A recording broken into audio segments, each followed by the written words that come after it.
Hello students, how are you. अपन definite integral पढ़ रहे थे। डेफिनेट इंटीग्रल का एक वीडियो मैंने अपलोड किया, उसके बाद सेकंड वीडियो में अपन ने क्या पढ़ा हुआ है डेफिनेट इंटीग्रल में, बाय सब्स्टिट्यूशन मेथड। अगर हम सब्स्टिट्यूट कर रहे हैं तो हमको नेक्स्ट जो वैल्यूज़ लेनी है, थीटा की जो वैल्यूज़ आ रही है, लिमिट्स जो है जो चेंज होती है उसको किस तरीके से करना है उस पर अपन ने स्टडी कर लिया है। ठीक है, अब जो हमारा टॉपिक्स आता है that is properties of definite integral. क्या क्या प्रॉपर्टीज है डेफिनेट इंटीग्रल की? वैसे तो बहुत सारी 5-6 प्रॉपर्टीज है, पहले हम एक एक करके करेंगे। ठीक है, पहला प्रॉपर्टी क्या है? अगर a to B F of X D X है तो a to B F of T D. अगर आप वेरिएबल चेंज कर रहे हो x से t और फंक्शन में कोई चेंजेस नहीं हो रहा है तो लिमिट्स में कोई चेंजेस नहीं होती। ठीक है, अगर आप a to B F of X D X है, अगर आप उसको क्या कर ले रहे हो, उल्टा कर दोगे, मतलब आपको लिमिट्स चेंज करनी, तो अब नेगेटिव साइन हो जाएगा यहाँ पे b to a F of X D X. ठीक है, a to B F of X D X, अगर उसको ब्रेक करना है, ब्रेक करने से मॉड वाला केस आ जाता है, तो उसमें ब्रेक होता है क्योंकि पॉजिटिव एक्सिस में लग जाता है, नेगेटिव एक्सिस में लग जाता है, तो हमको मालूम है वहाँ पे हमको ब्रेक करना पड़ेगा। तब हम क्या करेंगे, जैसे a से b के बीच में, लिमिट के बीच में अगर कोई एक वेरिएबल c ले लेते हैं तो उसको a to c F of X D X plus c to b F of X D X करेंगे तो आपका आंसर आ जाएगा। ठीक है, तो इन्हीं 3 प्रॉपर्टीज को हम ध्यान में रखते हुए सॉल्व करते हैं, क्वेश्चन सॉल्व करते हैं। ठीक है, हमारे क्वेश्चंस कैसे रहेंगे, इसमें हम क्या कर लेंगे, चलो क्वेश्चन से सीधा डायरेक्ट स्टार्ट कर लेते हैं। हाँ, क्वेश्चन रहेगा हमारा, एक क्वेश्चन लेते हैं। पहले तो एक सिंपल सा क्वेश्चन उठा लेते हैं कि मान लीजिए हमारे पास दे दिया गया -1 to 1 F of X D x, मैंने लिमिट दे दी है और एफ ऑफ एक्स के बारे में मैं कहता रही हूँ कि जो फंक्शन है वो ब्रेक हो रहा है। जैसे कि ये कह रहा है 1 - 2x और 1 + 2x, 1 - 2x एंड 1 +, यहाँ पे x less than equal to 0 और यहाँ पे x greater than equal to 0 में क्या हो रहा है, ये ब्रेक हो रहा है, यानी 0 पे ये क्या कर रहा है, चेंज कर रहा है, लिमिट चेंज कर रहा है। ठीक है, 0 पे क्या कर रहा है, ये लिमिट को चेंज कर दे रहा है। तो हमारे पास क्या आ जाएगा, इसको हम ब्रेक कैसे कर सकते हैं, अभी हमारा कौन सा थर्ड प्रॉपर्टी लग जाएगा। थर्ड प्रॉपर्टी क्या हो जाएगा उसके हिसाब से, -1 to 0 प्लस 0 to 1। इसके बारे में ज़्यादा बताने की जरूरत नहीं क्योंकि आप लिमिट्स में सारा चीज़ पढ़ चुके हो। ठीक है, तो क्या आ जाएगा, -1 से 0, -1 से 0 पे हम कौन सा वाला फॉर्मूला लेंगे जो 0 से छोटा है, x की वो वैल्यू जो 0 से छोटी है, यानी क्या आ गया 1 - 2x dx प्लस 0 to 1 में क्या आ जाएगा, ये आपका 1 + 2x, ये हो गया हमारा dx। ठीक है, इसको हमने ब्रेक कर दिया, ब्रेक कर दिया तो भाई क्या आ जाएगा, इसका लिमिट इंटीग्रेशन करोगे तो क्या आ जाएगा आपके पास, x - x² 2 2 कैंसिल हो गया, from -1 to 0 plus x + x² from 0 to 1। 0 पे तो पहला वाला आंसर 0 आएगा, माइनस अपर लिमिट तो 0 ही रहेगा क्योंकि 0 - 0 माइनस लोअर लिमिट में क्या आ जाएगा, -1 माइनस ऑफ -1 का स्क्वायर प्लस 1 + 1² माइनस वाला टर्म तो क्या हो जाएगा, 0 हो जाएगा। तो ये हमको क्या मिल जा रहा है, -1 का स्क्वायर क्या होता है 1, यानी आ गया -1। ठीक है, प्लस 1 और 1 क्या आ गया 2, -1 यानी क्या आंसर आ गया आपका 4। क्लियर है, तो जैसे हमने ब्रेक किया यहाँ पे अलग से दिख रहा है क्योंकि लिमिट्स में भी आप इतने क्वेश्चंस कर चुके हो कि अब ज़्यादा एक्सप्लेनेशन की जरूरत नहीं कि यहाँ पे ब्रेक हो रहा है, तो इस तरीके से आपका स्प्लिटिंग पॉइंट एग्जिस्ट करेगा। ठीक है, उसी तरीके से कॉस मॉड वाले भी ले लेते हैं अपन। अगर कोई मॉड वाला है, क्वेश्चन मॉड पे भी कर लेते हैं। ठीक है, मॉड पे अगर हम करते हैं तो क्या आ जाएगा, अगर आ गया आपका 0 to 1 mod 5x - 3 dx, तो अब ये मॉड कहाँ पे स्प्लिट होगा, मतलब आपको क्लियरली पता है 5x मॉड को हमको मालूम है क्या आ जाएगा, 5x माइनस आपका क्या आएगा, 2 स्प्लिट आएगा, क्या आ जाएगा आपका मॉड ऑफ 5x - 3 जो है वो कैसे स्प्लिट हो जाएगा, minus of 5x - 3 and 5x - 3। ठीक है, यानी यहाँ पे क्या हो जाएगा, 5x - 3 will be less than 0, यानी x will be less than 3/5। वैसे यहाँ पे क्या आ जाएगा, 5x - 3 will be greater than equal to 0, यानी x will be greater than equal to 3/5।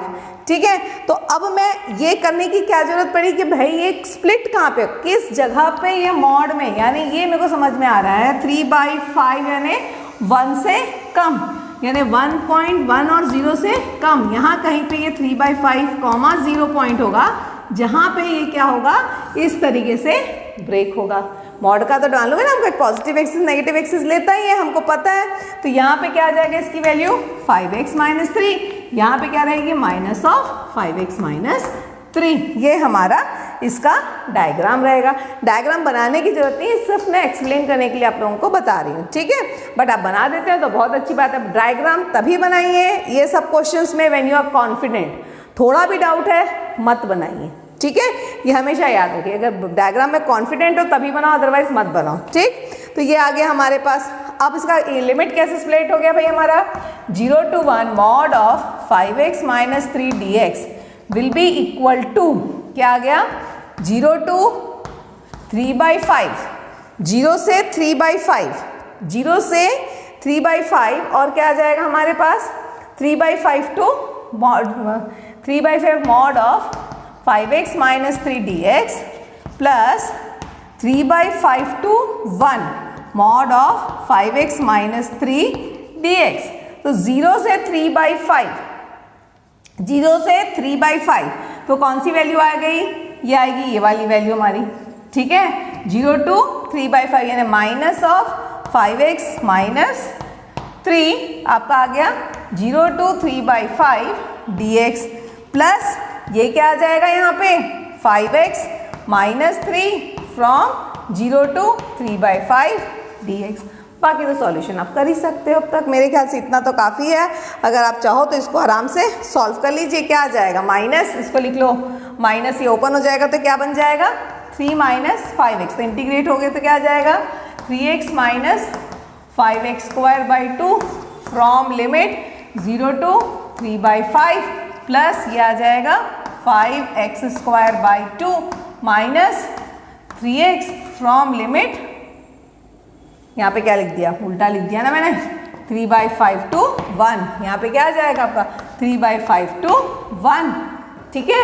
तो अब सॉल्व करोगे तो क्या आ जाएगा 3 × 3/5 माइनस 5/2 × 3/5 का whole square, upper limit lower limit तो क्या हो जाएगा पूरा 0 प्लस यहाँ पे, लेकिन ऐसा नहीं होगा, यहाँ पे क्या हो जाएगा upper limit 5/2 - 3 minus lower limit क्या आ जाएगा 5/2 × 3/5 का होल स्क्वायर माइनस 3 × 3/5, ठीक है।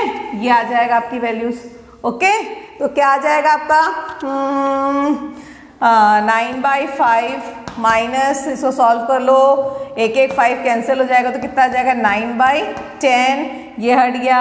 इसको सॉल्व कर लेते हैं 5 3 2 6, इसको सीधा लिख देती हूँ ना -1/2, ठीक है, प्लस माइनस ये क्या आ गया 5 5 कैंसिल हो गया 9/10, फिर माइनस माइनस प्लस 3 3 9/5, ठीक। तो इसको सिंप्लीफाई कर लो, 9/10 दो बार आ रहा है, 9/5 आ गया, माइनस आप कर लो, आप लोग सिंप्लीफाई कर लोगे आपका आंसर आ जाएगा, ठीक है। 9/5 माइनस 9/10 और माइनस हाफ प्लस 9/10, हाँ इसको सिंप्लीफाई करेंगे तो वही आ जाएगा, ठीक है। तो इसको सिंप्लीफाई करके आप आंसर निकाल सकते हैं, ठीक। तो इस तरीके से ये सॉल्व हो जाएगा। इसी तरीके से अगर मॉड cos x आएगा तो क्या करोगे भाई, मैं इसका भी एक एग्जाम्पल डेमो दे देती हूँ आपका। अगर आपके पास मॉड cos x आता है, ठीक है, अगर क्वेश्चन में मैंने दे दिया 0 to pi mod cos x dx, तो भाई cos का डायग्राम क्या होता है भाई, जब 0 होता है तो वैल्यू क्या होती है 1 रहती है, ठीक है। कहाँ पे 0 होती है इसकी वैल्यू π/2, 0 पे, ग्राफ ऐसा ही होता है ना, ऐसा जाके ऐसा ऐसा बनता है ना इसका। तो यहाँ पे अब मेरे को तो पाई तक ही निकालना है भाई, पाई में क्या हो जाएगा मेरा -1, ठीक है। तो ये कहाँ से कहाँ स्प्लिट हो जाएगा बताओ, 0 से π/2, π/2 से -1, 0 से π/2 में वैल्यू क्या ले लेगी ये, 0 से π/2 में आप क्या ले लोगे +x, लेकिन π/2 से यहाँ पे देखिए π/2 से -1 में आपका -cos x है। अब ये कैसे याद रखेंगे, क्वाड्रेंट में जाइए, 0 से π/2 में यहाँ पे cos क्या होता है कॉस क्या होता है, पॉजिटिव रहता है। पाई बाई 2 से पाई में क्या आता है, कॉस की वैल्यू क्या रहती है, नेगेटिव रहती है। ठीक है, तो आपको इस तरीके से याद रखना, मतलब यहाँ पे जब आप स्प्लिट करेंगे तो कैसे स्प्लिट हो जाएगा बताइए, 0 to pi by 2 mod cos x D X plus pi by 2 to pi mod cos x D x. तो ये क्या आ जाएगा आपका 0 to pi by 2 cos x D X plus pi by 2 to पाई, क्यों 2 लिख दिया भाई, पाई रहेगा ना, पाई ये क्या आ जाएगा minus cos x D x. आगे आप सॉल्व कर सकते हैं, कॉस एक्स का इंटीग्रेट करिए, वैल्यू पुट कीजिए, आपका आंसर आ जाएगा। क्लियर है? ठीक है, तो यहाँ पे मेरे ख्याल से कोई प्रॉब्लम नहीं जाएगी। इस तरीके के क्वेश्चंस तो हम आसानी से कर सकते हैं। आप मॉड वाले इस तरीके से थोड़ा और डिफरेंट क्वेश्चन पे हम जाते हैं, मॉड वाले कर लेंगे। ओके, चलिए इसके बाद हम एक और फोर्थ प्रॉपर्टी पे आते हैं। फर्स्ट 3 प्रॉपर्टी पे कर लिया है आपने, अब फोर्थ प्रॉपर्टी में बनाते हैं। ठीक है, फोर्थ प्रॉपर्टी कहता है हमारा,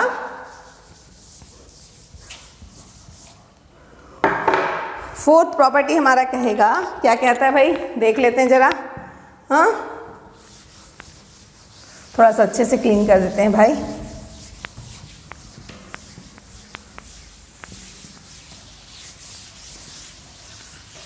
फोर्थ प्रॉपर्टी कहता है ये बहुत, अगर f कंटिन्यूस फंक्शन होता है, मालूम है close interval a comma b में, ये तो हम जानते हैं, a to b f of x dx is equal to, इससे क्वेश्चंस बहुत आते हैं ना, a to b f of a plus b minus x dx। Fourth property, इससे काफी क्वेश्चंस बनते हैं आपके। ठीक है, बहुत सारे क्वेश्चंस इस प्रॉपर्टी को ध्यान में रखते हैं बनते हैं और बहुत इजीली सॉल्व हो जाते हैं। और बोर्ड में तो अक्सर क्वेश्चन पूछ जाता है, बोर्ड में नहीं आता है तो आपको जेई वगैरह में भी बहुत शॉर्टकट तरीके से बनते हैं, देखते ही समझ में आ जाता है। जैसे कि अगर आपके पास आ गया 1 से 2, ठीक है, रूट एक्स अपॉन क्या आ गया 3 minus X plus root X T X. ठीक, ये आ गई वैल्यू। अब देखो ये रैशनलाइज करने से भी कोई फायदा नहीं है, हमको सॉल्व नहीं होने वाला, हमको दिख रहा है, क्योंकि लिमिट भी है, ज़्यादा दिमाग लगाने की जरूरत नहीं। मेरे को सीधा साधा प्रॉपर्टी पे ध्यान है, 2 + 1 3 होता है, दिख रहा है। ठीक है, फॉर्मूला केस में ब्रेक होगा मेरा, a + b माइनस एक्स, यानी 2 + 1 माइनस एक्स, यानी क्या बन जाएगा बताओ, यही चीज क्या बन जाएगा, फंक्शन जो भी फंक्शन है, यानी ये क्या बन जाएगा, जो x क्या बन जाएगा 2 + 1 माइनस एक्स, यानी यही चीज कन्वर्ट किस में हो जाएगी, इसको अपन पहले लिख लेंगे i। ठीक है, then this i will be converted into 1 से 2 root over 3 minus X upon root over 3 minus X plus root over 3 minus X, यानी क्या बन गया 1 से 2 root 3 minus X whole divided by 3 minus 3 क्या बन गया root X plus root 3 minus X D X. ठीक है, ये हो गया इक्वेशन 1, ये हो गया तुम्हारा इक्वेशन 2। ठीक है, ये हो गया इक्वेशन 1, ये हो गया इक्वेशन 2, दोनों को ऐड कर दो, 1 + 2 क्या हो गया, बहुत आसान, मैंने बताया ना सबसे इजीएस्ट वे है होता है सॉल्व करने का। 2i इक्वल टू 1 to 2 क्या बन गया root X plus root 3 minus X upon root X plus root 3 minus X D X, cancel out, dx का x यानी क्या हो गया x, लिमिट कहाँ से आ गई 1 से 2, आंसर आ गया 1, x की वैल्यू आ गई, सॉरी i की वैल्यू आ गई आपकी 1/2, तो आंसर क्या आ गया आपके पास 1/2। सबसे इजीएस्ट तरीके से ये सॉल्व होता है। ठीक है, ये बहुत इजी तरीके से क्वेश्चन, इसमें से क्वेश्चंस काफ़ी सारे टच किए जाते हैं, जैसे root 10x root cot x सभी मैं बता देती हूँ, एक आध उसमें से भी क्वेश्चन। ठीक है, क्लियर है, बहुत ज़्यादा बोर्ड में वगैरह में इसके क्वेश्चंस आते हैं और कॉम्पिटिटिव में भी आते हैं, क्योंकि बहुत इजीली सॉल्व हो जाते हैं, इसका एकदम फटाफट झटपट सॉल्यूशन होता है, देख के ही क्वेश्चन समझ में आ जाता है। जैसे कि आ गया आपका, चलो दूसरा लिमिट्स ले लेते हैं, π/6 π/3 1/1 plus root cot x, cot x 10x standard question है। ठीक है, मैंने बताया ना 1/√ cot x 10, अब रूट cot x सीधा साधा एक ही दिमाग में खत्म करना है, cos x/sin x, यहाँ मल्टीप्लाई ऊपर गया, समझ आ रहा है ना, रूट कॉस एक्स को क्या लिखेंगे, root cos X upon root sine X. Sine X यहाँ गया, न्यूमरेटर में गया, तो ये क्वेश्चन क्या बन गया मेरा, आई क्या बन गया मेरे पास, π/6 to π/3 root sine x upon root cos x plus root sine x dx। हो गया खत्म, बन गया। यहाँ पे cos x यहाँ पे sin x, चलो ऐसा ही लिख देते, नहीं तो कंफ्यूज जाओगे। यहाँ पे कैसे sin x आ गया, यहाँ पे कैसे cos x आ गया, ठीक है। cot x तो लिख सकते हैं ना भाई, root cos x upon root sin x, इसकी वैल्यू रूट cot x, और उसको ऊपर नीचे करके हमने सिंप्लीफाई कर दिया। हो गया। अब क्या आएगा, अब जरा चेक कर लेते हैं न्यूमरेटर डिनोमिनेटर, π/3 था ना, ये π/3 है, ठीक है।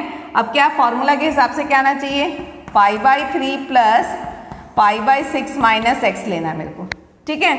इसको सॉल्व कर लो, कितना आ जाएगा, π/3 और π/6 यानी कितना हो गया, 6 लोगे तो 3/π/2, कितना आ गया, ये π/2 माइनस x बन गया मेरा, बन गया।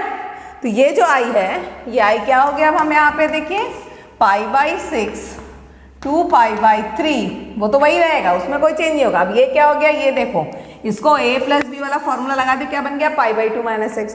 तो पुट कर लीजिए, root sine π/2 minus x upon root sine π/2 minus x plus root cos π/2 minus x और dx, यानी अंडरस्टूड क्या आ गया हमारे पास, π/6 to π/3 साइन x आ गया रूट कॉस x, और ये आ गया root cos x plus root sine x, ये आ गया आई। ये हो गया इक्वेशन 1, ये हो गया इक्वेशन 2, दोनों को ऐड कर लो, 2i इक्वल टू क्या आ गया, π/6 to π/3 dx, ओके। आ गया आपका i, क्या आ गया, 1/2, और ये x का क्या लिख लोगे, अपर लिमिट π/3 माइनस π/6, कितना हो गया, ठीक है। तो आपका आंसर क्या आ जाएगा, यहाँ पे इसकी वैल्यू सिंप्लीफाई करोगे तो क्या आ रही है, π/12, आपका आ गया ये π/12। क्लियर है। तो क्वेश्चन देखते ही एग्जाम, चलो अगर आपका इसमें आ रहा है बोर्ड में तो आपको तो पूरा सॉल्व करना है, अगर बोर्ड में नहीं भी आ रहा है, आप कॉम्पिटिटिव में जा रहे हो तो आपको क्लियरली दिख रहा है, रूट आया यहाँ पे किया, इतना ही लिखने, इतने ही लिखते हैं, आपको आंसर समझ में आ जाएगा। π/2 दोनों को जोड़े, हमको दिख रहा है π/2 माइनस x, खत्म, ये पूरा कैंसिल हो जाना, मेरा dx आना है, अपर limit lower limit upon 2 divided by 2 कर लो, आपका आंसर आ जाएगा। क्लियर है। तो ये सारे क्वेश्चंस में root 10x root cot x ये सारे आते हैं, आपके बोर्ड एग्जाम में भी आते हैं, ऐसा नहीं समझिए कि बोर्ड में नहीं आता है, बोर्ड में भी इसको काफ़ी हद तक ये क्वेश्चन कॉम्पिटिटिव में, आपके IIT में, JEE में और जो भी स्टेट वाले हैं उन सब में ये सारे क्वेश्चंस पूछे जाते हैं इस टाइप के, ठीक है। अब अपन और इसका एक और प्रॉपर्टी कर लेते हैं, मेरे ख्याल से एक और प्रॉपर्टी, 5th प्रॉपर्टी पे भी हम डिस्कशन कर लेते हैं, ठीक है। फिर उसके क्वेश्चंस कर लेंगे, फिर नेक्स्ट में हम और क्वेश्चंस देखेंगे जिसमें हम मैक्सिमम क्वेश्चन सॉल्व कर सकें, उन क्वेश्चंस को कवर करेंगे, ओके। अभी पहले आप प्रॉपर्टीज़ के सारे कर लो, फिर एक क्वेश्चन करेंगे जिसमें हम बताएंगे नहीं कि कौन सी प्रॉपर्टी है, वो नेक्स्ट वीडियो में करेंगे, बताएंगे नहीं भाई किसमें कौन सी प्रॉपर्टी लग रही है, क्वेश्चन देख के हम सॉल्व करेंगे कि कैसी प्रॉपर्टी लग रही है, ठीक है, वो वाले पे हम वर्क करेंगे। तो अभी हमारा नेक्स्ट 5th प्रॉपर्टी कहता है, हमारी 5th प्रॉपर्टी कहती है, क्या कह रही है कि अगर f of x continuous in a close interval है, f of x आपका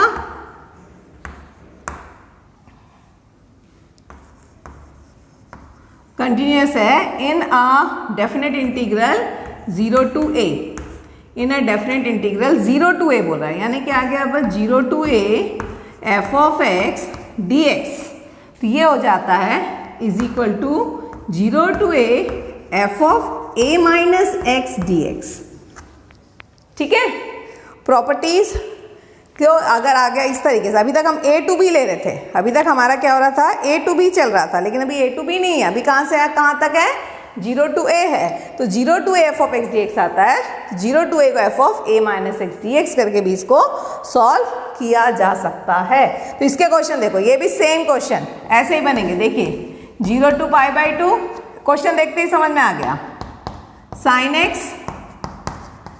x plus cos x dx, question देखते ही समझ में आ गया मुझे क्या करना है, ये फॉर्मूला लग जाएगा पाई by to minus x, pi by to minus x, pi by to minus, denominator तो वही रहा, ये दोनों को ऐड कर लो, कट गया, सॉल्व कर लो, आ गया आंसर।